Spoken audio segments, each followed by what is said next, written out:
Meus irmãos, a paz do Senhor a todos que estão nos acompanhando.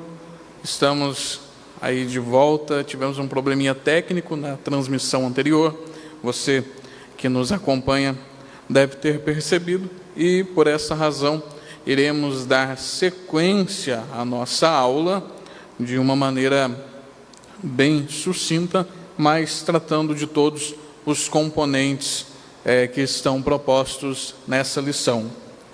Lição de número 7 da nossa revista, desse segundo trimestre. Essa lição que traz como assunto: Cristo é a nossa reconciliação com Deus, cujo texto áureo se encontra em Efésios 2,14, que diz assim: porque Ele é a nossa paz, o qual de ambos os povos fez um, e derribando a parede de separação que estava no meio. A leitura da classe, ela também vai se discorrer aí pelo capítulo 2 da epístola do apóstolo Paulo aos Efésios. Nessa nossa lição, como assunto principal é reconciliação, faz-se necessário recorrermos ao significado, à tradução da palavra reconciliação no texto bíblico do Novo Testamento. Reconciliar no texto bíblico vem do grego como katalasso. Essa palavra, esse verbete, significa restaurar a benevolência divina. É claro que restauração seria um sentido simples de restauração, porém, no contexto bíblico, quando nós falamos em reconciliação, estamos falando da restauração da benevolência divina.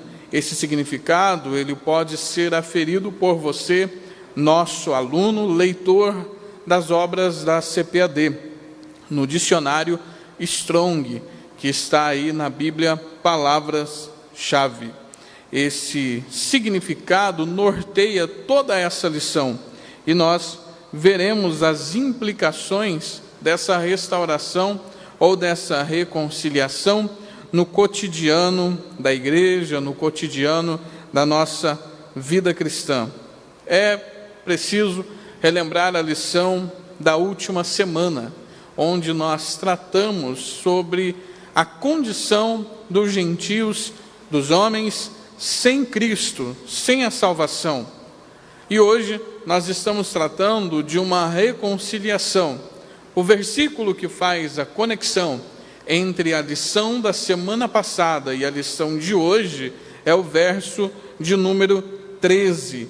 Esse verso de número 13, ele faz a ligação, é o divisor de águas, é o ponto de ligação para os textos e o divisor de água na vida dos gentios, porque daqui para frente trataremos sobre a reconciliação.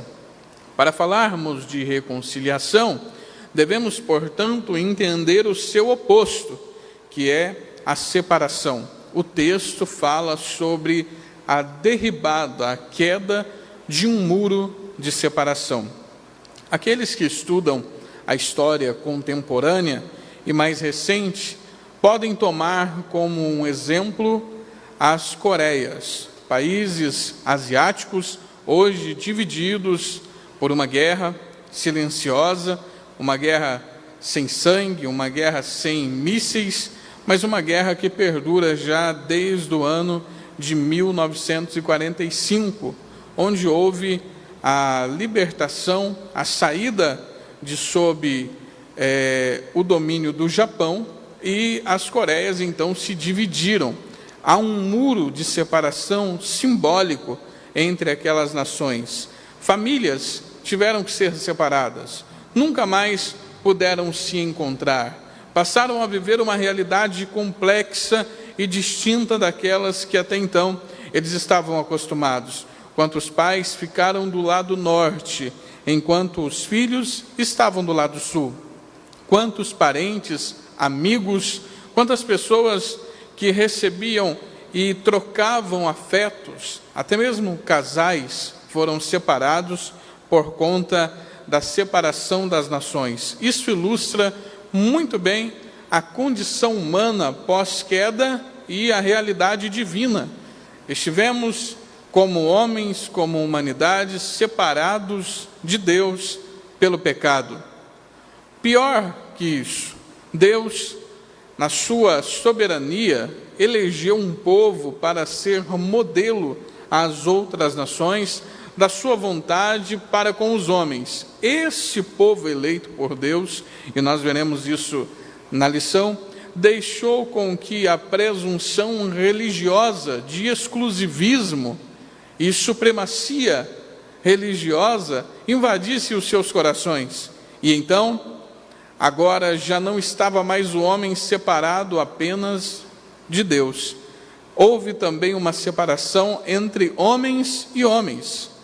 Entre os homens que se julgavam exclusivistas e supremacistas religiosos e aqueles a quem estes julgavam não ter acesso a Deus, não ter e não ser alvo da vontade de Deus.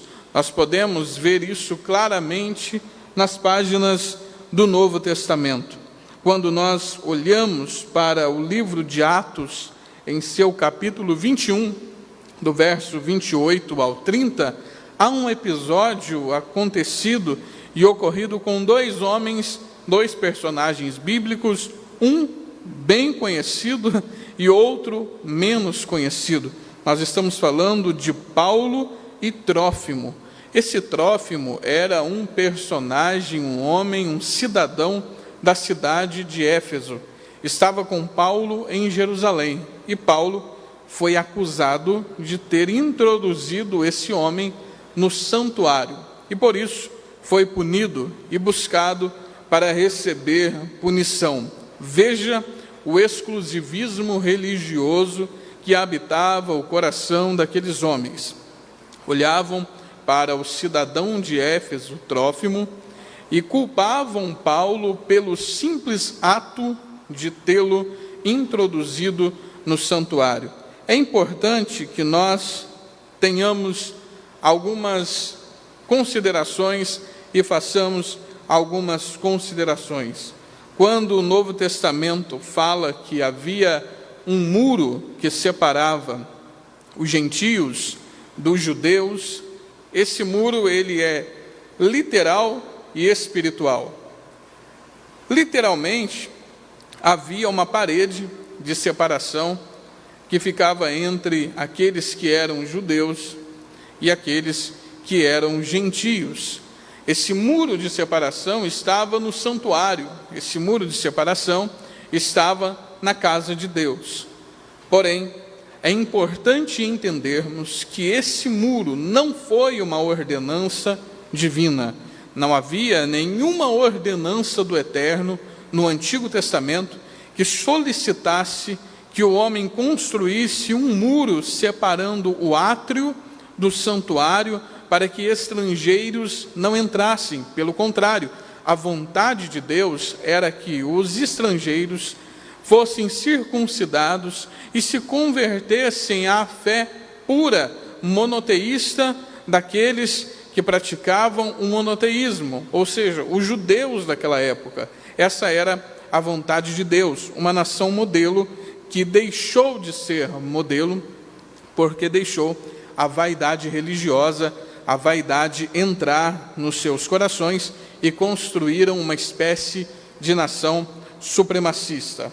Esse primeiro tópico, ele trata a respeito dessa situação do exclusivismo religioso, porém, nos traz uma boa notícia. E a boa notícia é que a cruz de Cristo quebrou essa divisória. Ela quebrou essa divisória, tirando qualquer divisão entre judeus e gentios. Não há hoje uma raça com pedigree do céu e uma raça sem esse tal pedigree de Deus. Não, somos todos iguais, todos dependentes da graça de nosso Senhor, todos dependentes da graça de nosso Senhor e Salvador Jesus Cristo. Essa divisória foi quebrada e o escritor da Epístola aos Hebreus, ele diz que que nós devemos entrar no santuário com ousadia. Essa palavra ousadia significa liberdade revestida de coragem. Nós devemos ter liberdade para celebrarmos ao Senhor, para entrarmos em sua presença e cultuarmos na beleza de sua santidade. De modo que nós devemos entender que não há um povo exclusivo melhor do que o outro. Etnicamente falando, ou seja, a nível de raça, a humanidade é uma apenas diante dos olhos do Eterno. Veja que nós temos ainda um terceiro subtópico aqui diante de nós, que diz que há que se levar em consideração a dogmática judaica, porque é essa dogmática que fazia divisão entre os judeus e os gentios, isto é, os mandamentos, a lei, as ordenanças. Aí estava a barreira entre judeus e gentios. Esses mandamentos, essas leis, elas precisam ser entendidas por nós, e segundo a nossa teologia, nós devemos olhar para as leis, os mandamentos e os estatutos com uma visão tripartida para não cometermos equívoco. Até porque as Escrituras dizem, pela boca do Salvador, que ele não veio para abolir, mas para cumprir a lei. De outro modo, nós poderíamos dizer que a lei foi abolida. Porém, para entendermos essa abolição das práticas da antiga aliança, nós temos que ter uma visão tripartida das leis e mandamentos. Essa visão divide a lei e os mandamentos em três aspectos: o seu aspecto moral, o seu aspecto cerimonial e o seu aspecto civil. O aspecto moral das leis é chamado pelos judeus de mishpatim. Esse mishpatim, ele vai incluir aí também o que os judeus chamam de aseret ha-devarim. Esse mishpatim são as leis que incluem os 10 mandamentos, mas não se resumem aos 10 mandamentos. Elas incluem os 10 mandamentos, mas não se resumem aos 10 mandamentos. Nesse aspecto moral, estas leis, elas ainda nos servem como norte de conduta. A filosofia, por assim dizer, ou modelo cristão, dito por Jesus para a nossa vida, para a nossa conduta, não aboliu o aspecto moral da lei mosaica. Nós continuamos tendo que não matar, não adulterar, não cobiçar, servimos só a um Deus. Devemos continuar com as práticas do decálogo e com as práticas das leis de justiça, que são boas aos olhos do Senhor. Mas no aspecto cerimonial, as leis, elas foram abolidas. Hoje nós não precisamos mais comemorar as festas judaicas, não precisamos mais guardar o sábado, não precisamos também oferecermos sacrifícios ao Senhor. Por quê? Porque Jesus, ele faz com que nós tenhamos motivos para festejar ao Eterno todos os dias, todos os cultos, todas as lives, são motivos de celebrarmos ao Eterno. Cristo é o nosso sábado, é o nosso descanso, nele descansamos, independente do dia da semana. Celebramos a ele no domingo. A tradição diz que, como uma forma de ser grato à ressurreição, talvez alguns só podem adorar na terça ou de manhã na segunda-feira. O que importa é que Jesus é o nosso sábado, é o nosso Shabat, é o nosso descanso. E também ele é o único e último sacrifício vivo pelo qual todas as dívidas da humanidade foram pagas. Por ele e somente por ele nós temos a redenção. Temos também um terceiro e último aspecto da lei judaica, da lei e dos mandamentos. Esse aspecto não é um aspecto hebreu, não é um aspecto judaico. É um aspecto que surge no século XVII com a Confissão de Westminster. Essa confissão de fé cristã, ela vai tratar o aspecto civil da lei do Eterno. Esse aspecto civil tem a ver com o judeu como cidadão, as suas obrigações civis de casamento, pagar impostos. É importante ressaltarmos que essa interpretação, a inclusão desse aspecto é para a facilitação da nossa compreensão como ocidentais. Haja visto que para o judeu, para o hebreu, não há essa separação. Nós estamos falando de um tempo em que Israel era uma nação monoteísta e teocrática. Era uma nação governada pelo Eterno, onde a vida civil não se separava da vida religiosa e da vida cerimonial. Portanto, tudo era religião, e religião era tudo. Jesus cumpriu a lei. Todas essas leis se cumpriram nele. Tudo isso nele se cumpriu.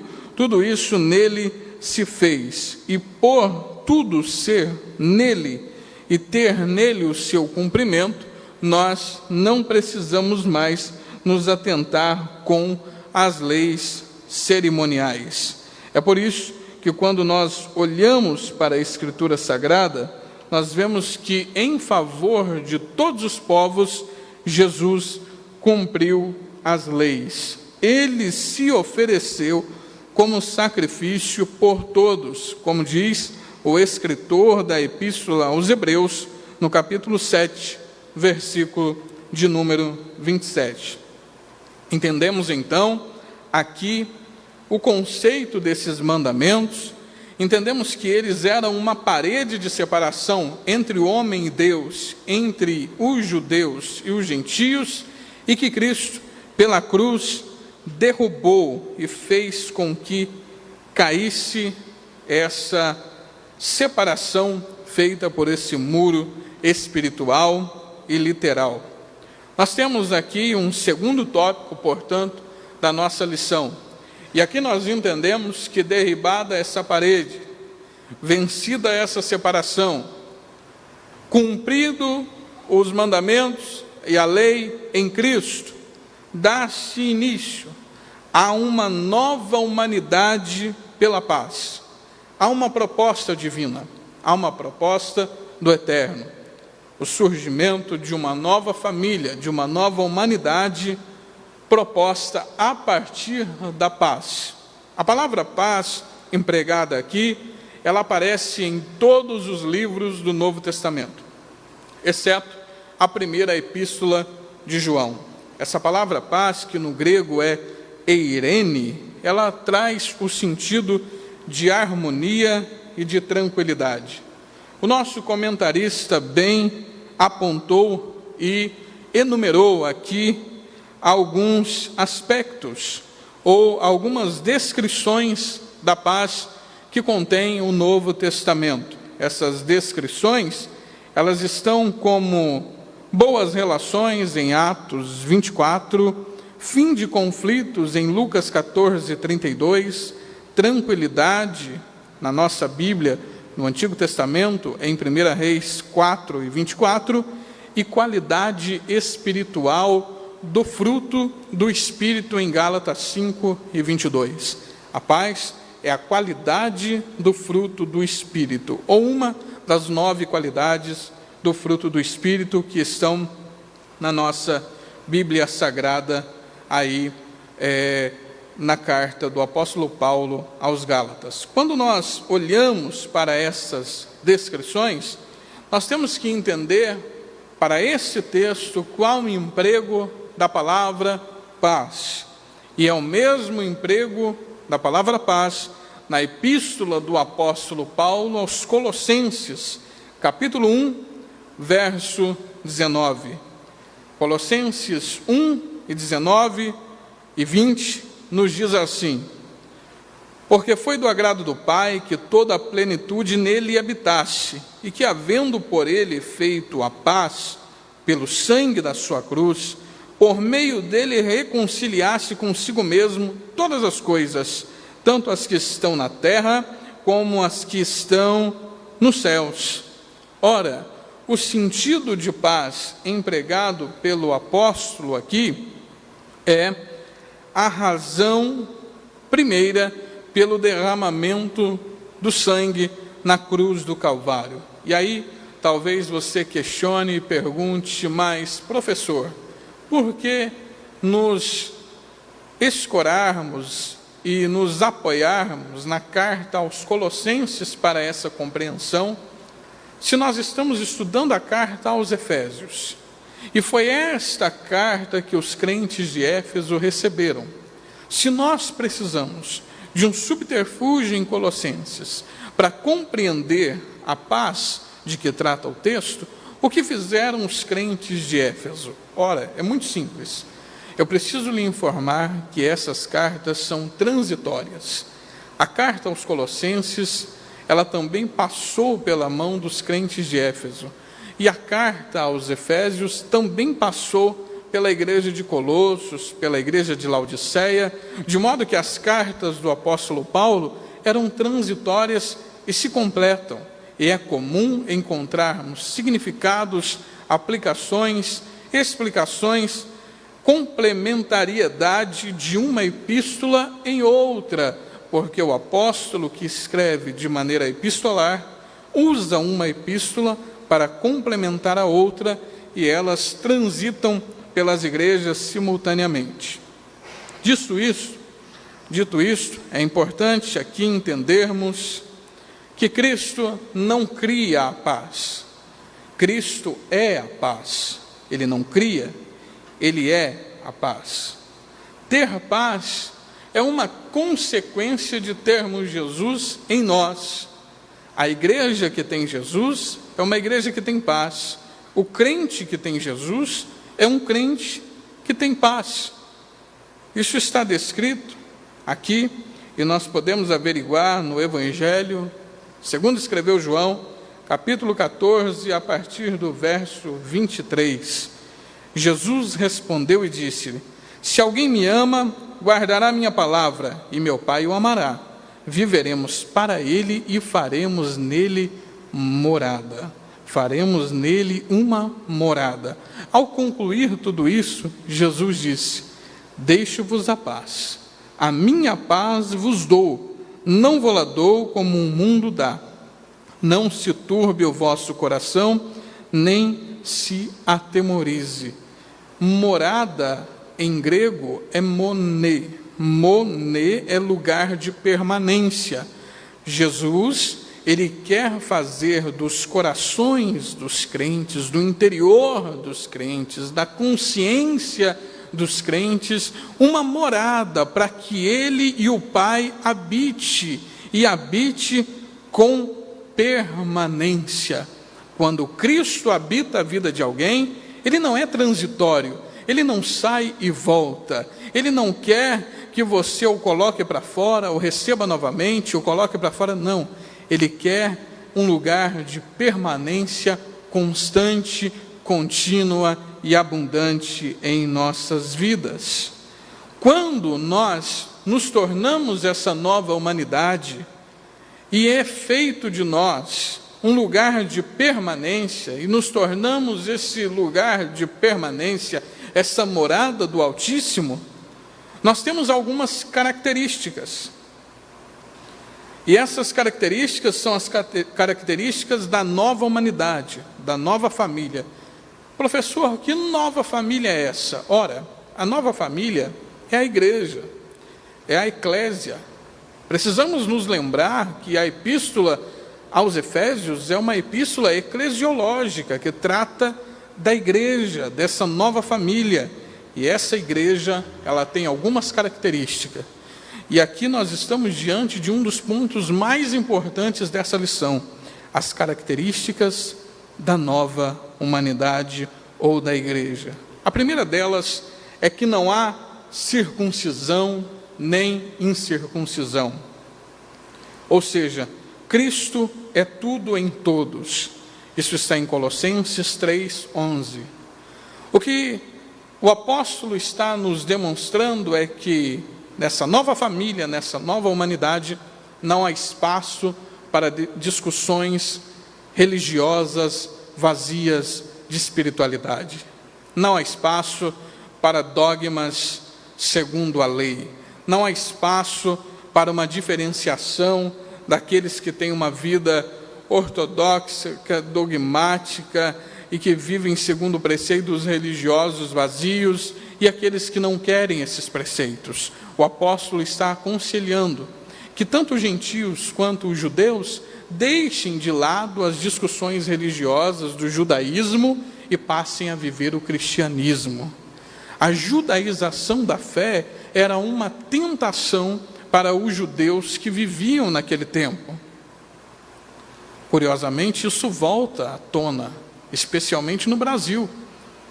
Mas nós não fomos chamados para sermos judaizantes. Nós fomos chamados para sermos uma igreja cristocêntrica. A segunda característica dessa igreja é que nela não há acepção de pessoas. Romanos 2:11. Não há diferenciação. Não se mede ninguém. Não se faz acepção do pobre.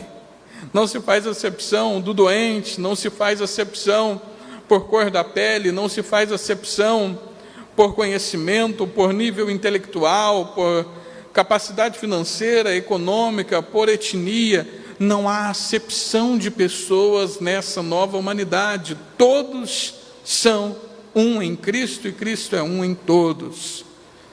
A terceira característica é que nessa nova humanidade há uma irrelevância quanto à etnia, quanto a classes sociais e quanto a sexismos. Gálatas 3:28. Nele não há judeu ou grego, nele também não há senhor e servos, nele também não há homem ou mulher, nele todos são um e Cristo é um em todos. Ora, é evidente que na vida nós temos gregos e temos judeus. Nós temos senhores e temos servos. Nós temos homens e temos mulheres. O que o apóstolo está dizendo é que diante de Deus não importa se eu sou patrão ou sou empregado. Não importa se eu sou brasileiro ou se eu sou argentino, rondoniense ou mineiro.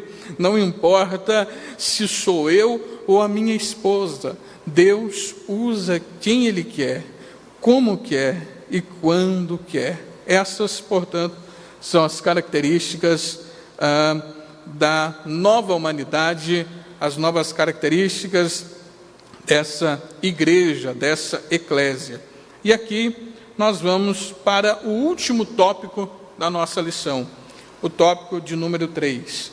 E esse tópico fala a respeito do caminho pelo qual nós nos tornamos essa nova humanidade. Esse caminho percorrido para que nós viéssemos nos tornar essa nova humanidade é um caminho longo e doloroso para o Cristo, que se fez maldição por nós. Ele se tornou maldito a nosso respeito, para que nós pudéssemos ter nele a salvação. Foi por conta disso e por assumir essa posição que nós somos fruto do mistério da reconciliação. Veja o que diz o apóstolo Paulo sobre esse mistério da reconciliação. Assim, se alguém está em Cristo, nova criatura é. As coisas velhas já passaram, eis que tudo se fez novo. E tudo isso provém de Deus, que nos reconciliou consigo mesmo por Jesus Cristo e nos deu o mistério da reconciliação. Isto é, Deus estava em Cristo, reconciliando consigo o mundo, não lhes imputando os seus pecados, e pôs em nós a palavra da reconciliação, de sorte que somos embaixadores da parte de Cristo, como Deus por nós rogasse. Rogamo-vos, pois, da parte de Cristo, que vos reconcilieis com Deus.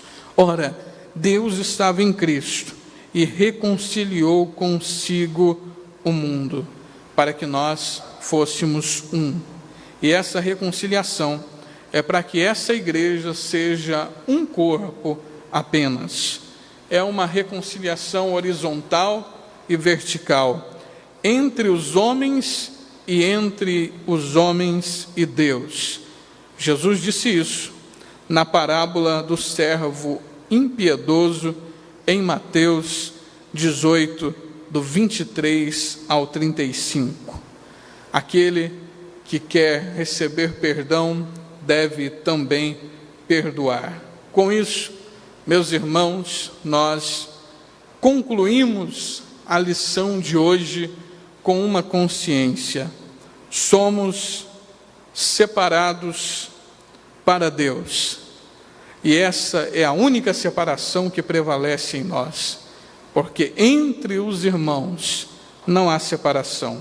Entre os irmãos somos um apenas.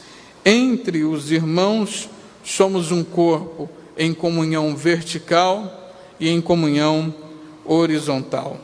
Eu quero que você guarde o conteúdo dessa aula e que ele produza frutos em seu coração. Nós estamos encerrando e encerraremos aqui com uma rápida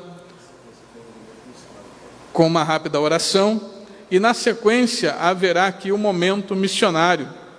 Nosso pastor já está presente aqui para o momento missionário.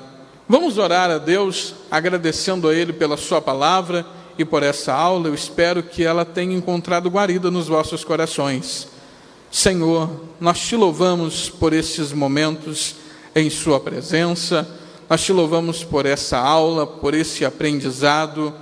Deus, muito obrigado por cada aluno e por cada professor da Escola Bíblica Dominical que está sintonizado. Nós pedimos que a tua mão esteja sobre cada um e que o teu Espírito nos ensine e faça com que nós venhamos praticar aquilo que de ti aprendemos, que só há um Senhor e que não há em nós separação de ti e nem entre os irmãos, mas em ti somos um apenas e tu és tudo em nós. Louvamos e somos gratos a ti, em nome de Jesus.